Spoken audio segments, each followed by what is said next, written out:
Friends, let me tell you about today's video sponsor, Brunt. Guys, with the holidays approaching, if you got somebody in your family that's a blue-collar worker, or maybe they just like to work outside, there's no better present, in my opinion, than a new pair of boots. And look no further than Brunt. They're the best, in my opinion. What we're looking at right here is my main pair of work boots I wear at the farm, and these are my Brunts, and these are the Marins. I got these a few months ago, and I've been wearing them every day at the sawmill and while doing farm work here. And I tell you what, guys, these are the best boots I've ever worn. These are American made. They have the composite toe right there on the front.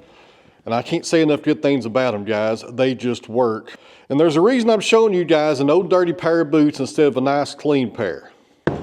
And that reason is, most of the time when you see people do advertisements on YouTube showing products, it's always something brand new. Well, those boots right there, guys, I've had here for several months, and they're proven. You can tell by the dirt on them. They work, and I would definitely get them again. Now, friends, these boots are priced accordingly, and also Brunt says try these out on the job site, and if you don't like them, you can send them back. Who else does that? Also, two more good features about these boots. The soles are slip resistant, and they're also heat resistant up to 575 degrees. So like I was saying earlier, guys, we got the holidays coming up. If you're looking for a gift, these boots are hard to beat. Give them a try, see what you think about them. I'll try to save you some money here. There's a coupon code down in the comments and also in the video description. And there's also a QR code on the screen here as well. Use my code OUTOFTHEWOODS10 to get $10 off your first order from Brunt. Once again, Brunt, thanks for sponsoring today's video. I really appreciate it. Now let's get back to sawing. This is a nice white oak. It has two issues we'll talk about in just a second, but other than that, it's a really nice log, and it should yield some nice boards today if my strategy works. You know what this means? We've got some dark discoloration right there at the pith and some more right there. And since this is the butt cut of the tree and not the second or third cut, that's pretty much going to guarantee we're going to have some metal in this log. I'm going to ignore the pith, and we'll eventually saw this out in a 4x4 or maybe a 5x5 and totally discard it for firewood. It's pretty much useless anyways.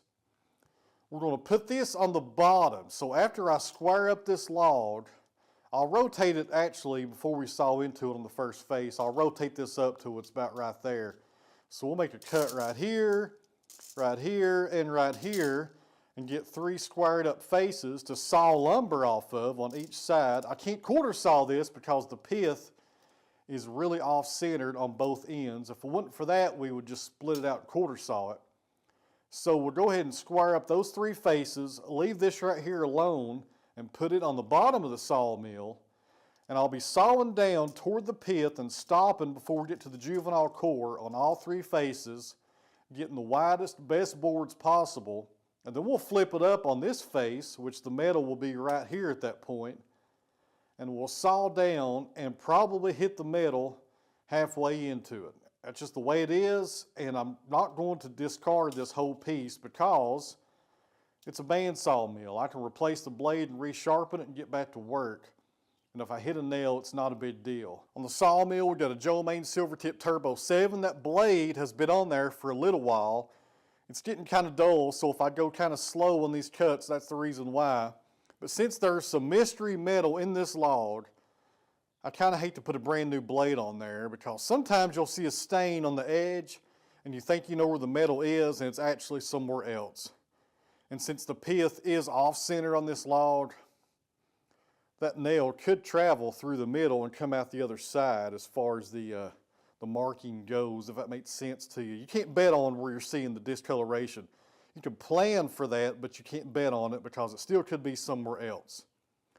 So we'll leave that blade on there for now and hopefully get this log sawed up with this blade if we take our time and we don't push it too hard.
guys, here is my strategy.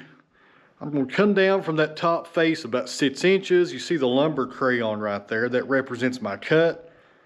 We'll cut that top section off. We'll flip it over on its side. We'll get this section right here cut off.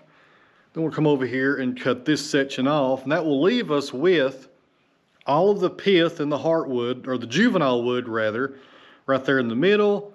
And right below it, that other stain where the metal should be. Who knows if it's there or somewhere else. Like I was saying earlier, you never know about this stuff.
I knew that was going to happen sooner or later, but I thought on that pass I would avoid it actually. It kind of surprised me that I hit it.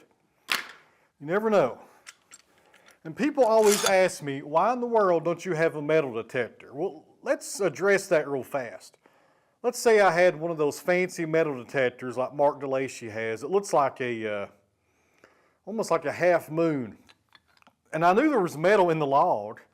You know, I saw the stains right here. There's no doubt about it. So let's say I had that and I scanned it and it showed metal being right in this section right here where the stain was, but it don't tell you how deep it is.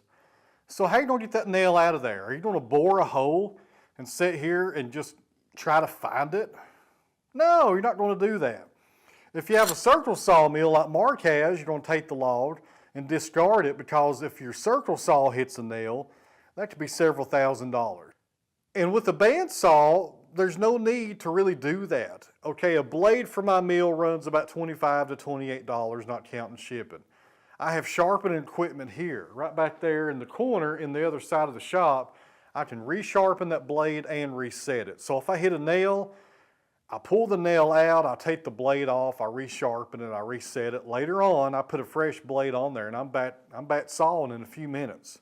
The longest part is usually using this tool to pull out the nails. So, having said that, a metal detector really does you no good, because you got to saw it, unless you're just going to discard it if it shows metal being in the log, and that's not feasible. That's why we like band saws over circle saw mills. One of the reasons is the blade life. Not so much the blade life, but the blade cost. You know, if we hit metal with that blade, there's no big deal. You know, that's one of the reasons why band saws are preferred by some people over circle saws. Not everybody. So, that's my spiel on that. And that metal detector is several $1,000s. I don't really need it.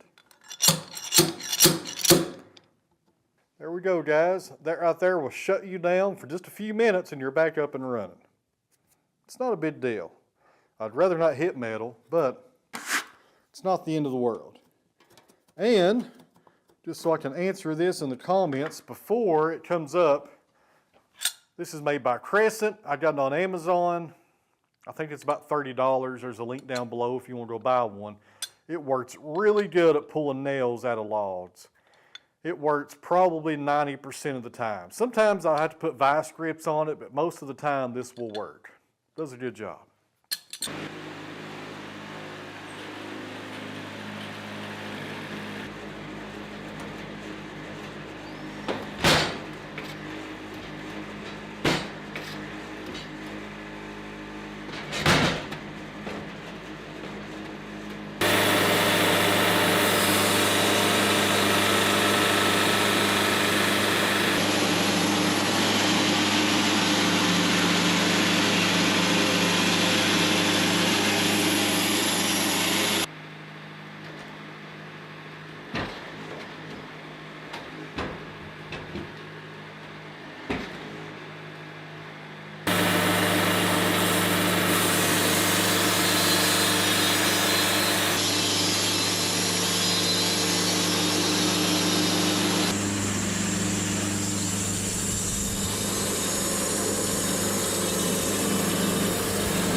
All right, friends, right here's where we're at. I'll probably come down and get 3 more boards off of this and call this cant done.